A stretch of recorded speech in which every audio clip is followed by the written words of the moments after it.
こんにちは、トバログです。ついにですね、ケンジントンのこのタイプのスリムブレードプロにホワイトが発売されました。これはね、正直めちゃくちゃ嬉しいです。ずっとなんか気になってて、この人差し指でゴリゴリでかいボール転がしてみたいなって思ってたんですけど、なんかいい感じのカラーがなかったんですよね。それでずっとね、親指トラックボールを使ってきたっていうのもあるんですけど、今回なんとね、このトバログが好きそうなカラーが展開されたので、予約注文をして購入しています。これ使うのめっちゃ楽しみ。今回はトバログ的に実際にこう使ったら便利そうとか、どんなことができるの、あといいところと気になるところはみたいなのを紹介していこうと思います。このカラー出してくれてありがとうございます。というわけで早速いってみましょう。はい、というわけでこちらが今回紹介していくケンジントンのトラックボールスリムブレードプロですね。それのホワイトモデルが最近発売されたというところで今回紹介していきたいと思います。これ結構ね、ずっと待ち望んでいたもので、割とね、こういう大きめのトラックボールって結構気になってたんですよ。なんですけど、こういう系のものってケンジントンがね、割と得意で出しているんですが、筐体が真っ黒に真っ赤なボールだったりとか、あと一応ね、モノクロ系もあるんですけど、どっちかっていうとブラック寄りのグレーだったりして、ちょっとどうしようかなって悩んでたんですよね。そんな中でこのトラックボールやっと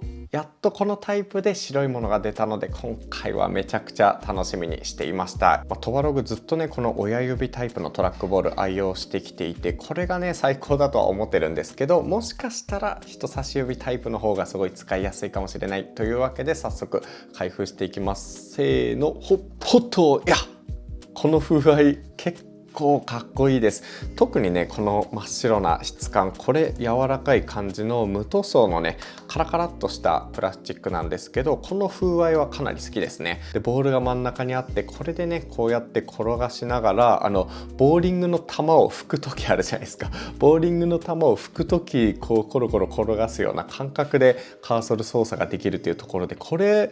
やっぱいいですね。でかいとなんか操作性に重厚感があって、すごく気持ちいい感じがします。球自体も結構重いので、すごいこうヌルヌルですね。なんか水の上に浮いてるかのようなヌルヌル感があって、これは早く使いたいです。ちなみにケンジントンに関して結構ね、日本だとそこまですごくみんな知ってるっていう感じではないと思うんですが、アメリカのね老舗の、こういう PC アクセサリー系のメーカーっていう感じですね。今はねちょっと使ってなくて倉庫にしまってあるんですけど、こういうタイプの、トラックボールを作っていたりとか、こういう人差し指で使うようなトラックボールを結構ねずっと昔から作っています。で最近はねこのホワイトモデルがなかったんですけども、結構前だとトラックボールのエキスパートマウス5っていうね、真っ白で結構このボールかっこいいなみたいな、ベアリングでこう動作するから真っ白にできた時代なんですけども、真っ白なトラックボールを展開してたっていうところで、ずっとね買おうかな、どうしようかな、でも古すぎるしなっていうのに悩んでたんですよ。でそんな中で、このね光学式ではあるんですけども、置くだけでこうサラサラとね操作ができるこのタイプが出たので、今回ねもう購入に決めたっていう感じですね。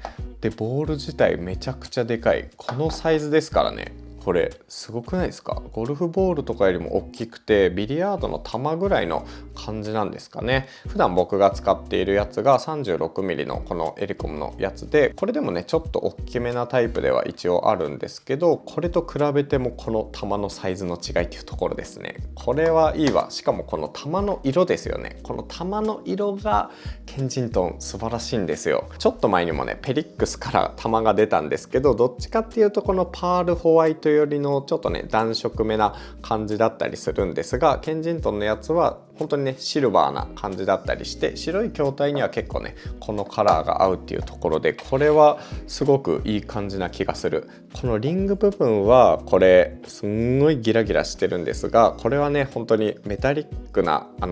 メッキですね。メッキがただこうあるだけなので、高級感はあるように見せたいんだろうけど、ちょっとね樹脂製のメッキっていうところが結構気になりますね。傷とかもすごく目立つし、ここはちょっと悩みではあるんですが、全体的に使う前からね見た感じはかっこいい風合いになっています。はい、見た目ばっかりに触れているんですけども、一応ね機能性的なところで言うと、さっきもねここのボタンでお見せしたと思うんですが、これ3タイプの接続方式に対応しています。 Bluetooth と、あとワイヤレスでね接続できるレシーバーを使ったワイヤレス接続、そして有線接続のこの3パターンがねこの1台で行えるっていうところがやっぱりね今いいところですね。この後ろを見るとここにレシーバーが備わっていて、このレシーバーをね、タイプ A なんですけどデスクトップとかに接続するという、デスクトップ PC とかやっぱりね、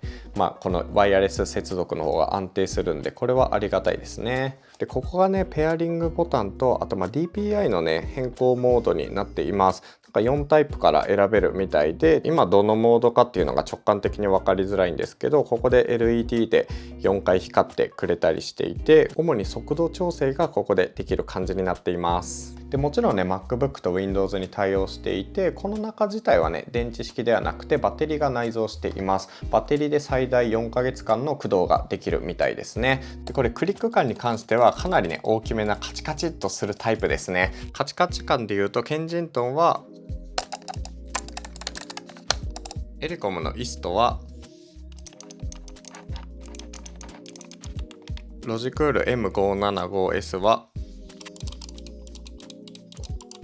こんな感じの違いです。若干大きい分カチカチ音はちょっと気になるかもしれないですね。でかつこれ面白いのが、ここにね4つボタンが備わっているんですけども、これ4つだけじゃなくてこの同時押しも割り当てができるんですよ。なので合計8つのショートカットができるようになっていて、例えば左クリック、右クリック、中央クリックとかだけじゃなくて、こことここでミュートボタンとか、こことここでスクリーンショットとか、そういうのがね選べるようになっています。ちょっとトバログ的カスタマイズは後で紹介していきます。で結構面白いところで言うと、これスクロールがここじゃないんですよね。ここの部分はただの飾りで、スクロールに関してはこうボールをツイストすることでスクロールできるような機能になっています。ここちょっと面白いんですけど、ちょっと電源入れてみると、よいしょ、こんな感じで分かりますかね、カチカチ音が鳴ってるの。なんか本当に iPod のホイールを回してる時のような感覚で、こうデジタル上でねカチカチ鳴るタイプですね。電源を落とすと音が鳴らなくなるので、デジタル的に音を出している感じです。でこの内側を見るとこんな感じで光学式のセンサーが2つ備わってるんですよね。おそらく X 軸と Y 軸それぞれ認識するみたいな、2つの軸でどう動いているのかをチェックしているみたいなんですけど、珍しい2つあることで、おそらくツイストとかカーソル移動とかそういうのを検知しているっぽい感じがします。ここはちょっと珍しいですね。でこの支えの部分はもちろんベアリングではなくて、ただのこのプラスチックの突起物で支えているので、本当にシャーって感じじゃなくて、ぬるぬるっとした感覚っていうところですかね。じゃあちょっと実際に PC につないで使っていこうと思います。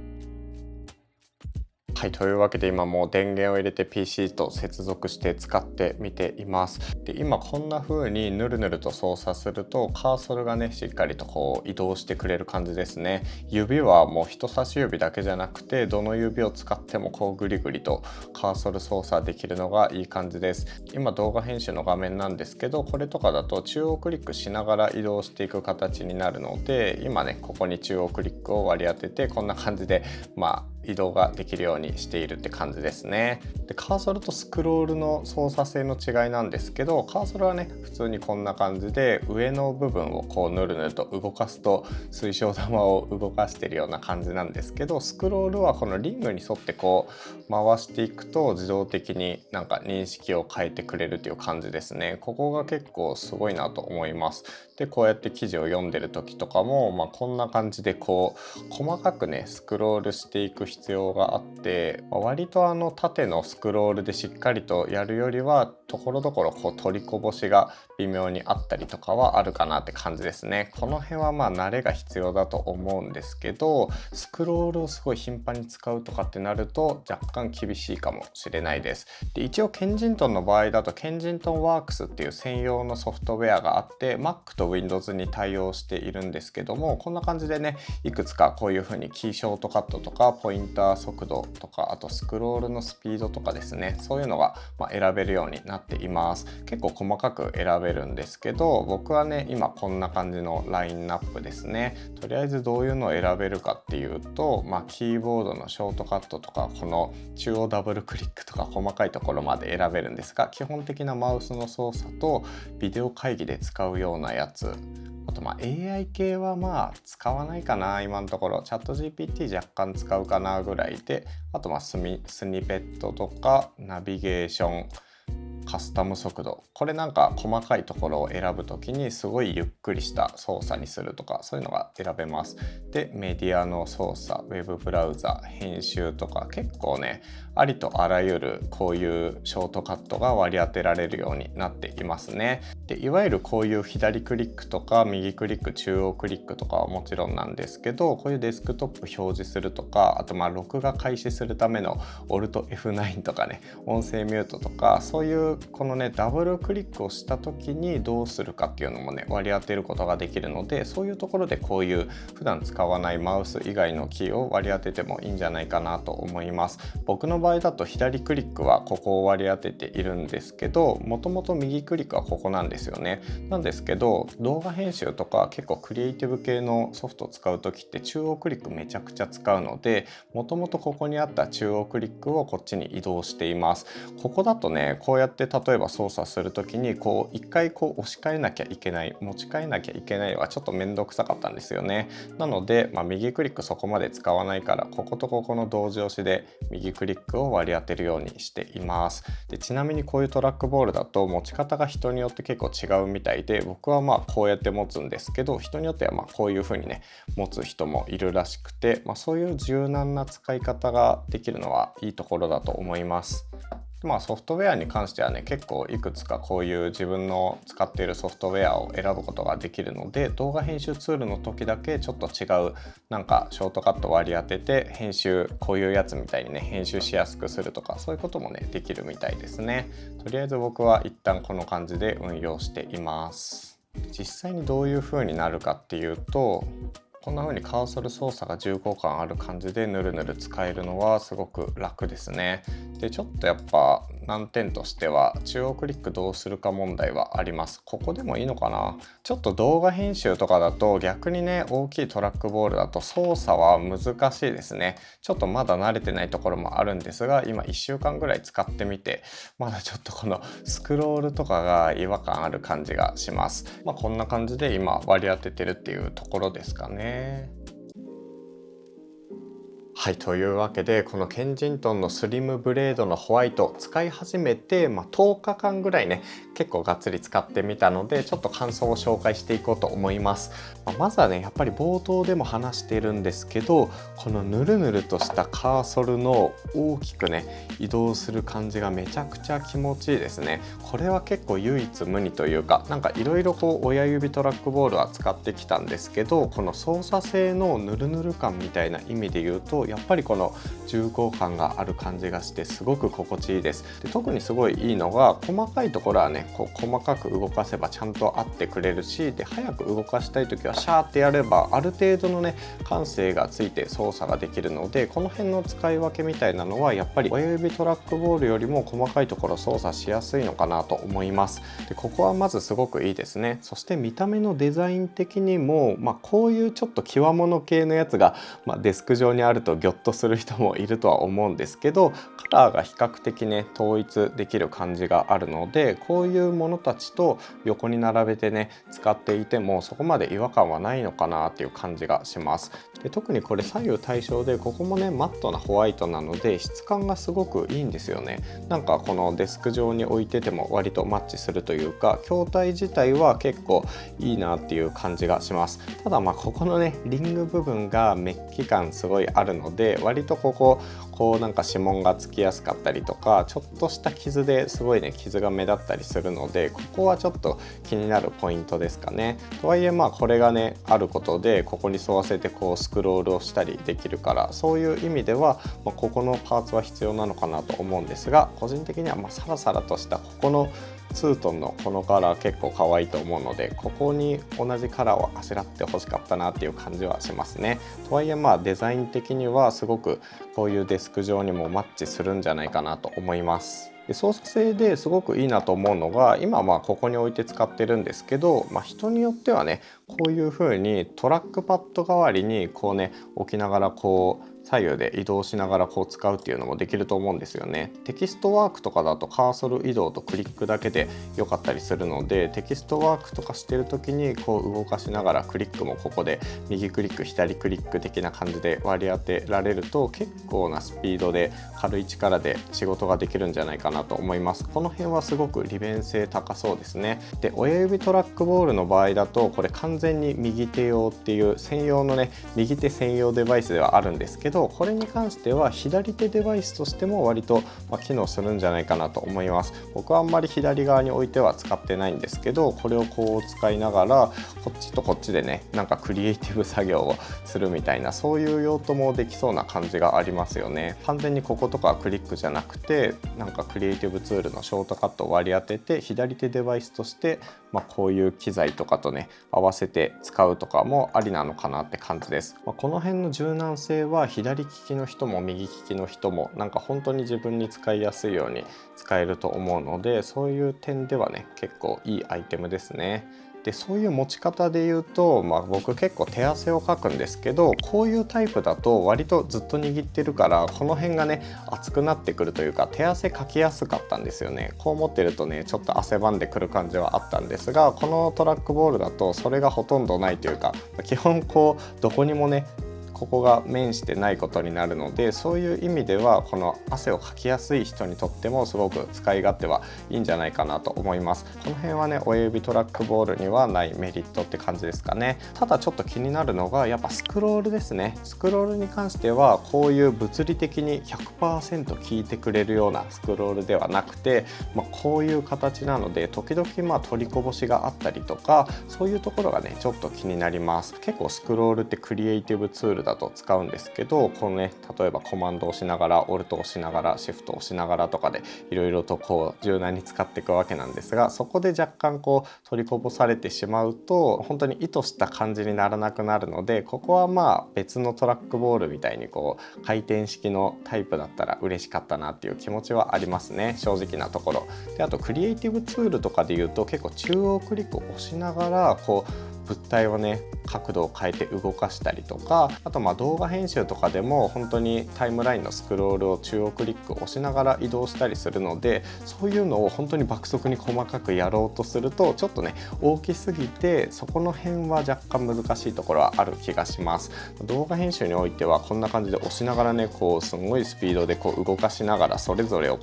カチカチとねタイムライン動かしていくっていうのが結構多いんですけど、そういうね押しながらなんかすごい細かく動かすみたいなのはちょっと難しいですね。なので動画編集とかそういうのにはあんまり向いてなくて、どちらかというと 3DCG とか、あとウェブブラウジングをして作業をするとか、そういう方に向いてるのかなっていう気がします。とはいえ親指トラックボールもこのままずっと使ってると手がね一つの場所だけを使い続けてると結構疲れてきたりもするので、そういう時にこれとね交換しながら使うとかができるから、そういうね使い分けが結構今のところはマッチしているかなという気がします。であと若干気になるかなっていうところで言うと、ちょっとね縦のカーソルを移動する時に若干手首の角度が急になるので、ずっと使っているとちょっとこの辺が気になるので、こういうアームレストがあるとかなり快適になるんじゃないかなと思います。この辺はHHKB とかもスクロールが深めのキーボードを使う時と同じような感覚です。アームレストがないとちょっとね手首が急になって疲れるところはあるんですが、アームレストをセットで使うとかなり